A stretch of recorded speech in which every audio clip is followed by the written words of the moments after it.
For the first time in years, crime is down in New Orleans East. Good evening, I'm Katie Moore. And I'm Sharice Gibson. Data shows the East has not seen crime this low since 2019. City leaders, police, and community leaders say it's all thanks to community engagement and policing. Eleanor Tabone explains how this drop in crime could change the perspective of the community east of the high-rise.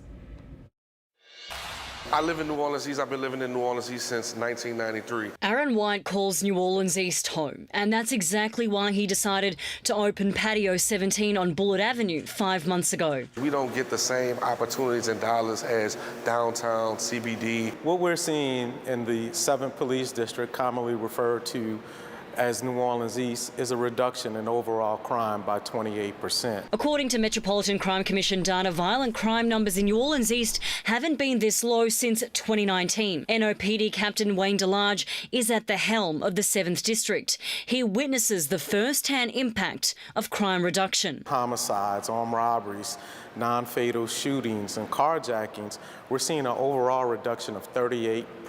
NOPD says there have been 41 non-fatal shooting victims in the East so far this year, compared to 95 this time in 2023. Captain DeLarge says they've also reduced response times by 5 minutes. That means less retaliations, right? Less families that are feuding, less individuals that are feuding. Such a moment in history right now that community can be proud of. Councilman Oliver Thomas, a relentless advocate in transforming New Orleans East's image, says the area is shedding its negative stereotype thanks to strong community engagement and a visible police presence. The community's coming together. They came together to rebrand that community and to tell the rest of this region that not only does New Orleans East matter, but it's a great place to live and work and do business. People are very excited, whereas before they may have feared coming to activities. Tangi Wall with New Orleans East Matters has lived in the East for 35 years. She agrees with Councilman Thomas that strides have been made, but says the work needs to continue to completely rid the East of its troubled past. I think that continued engagement,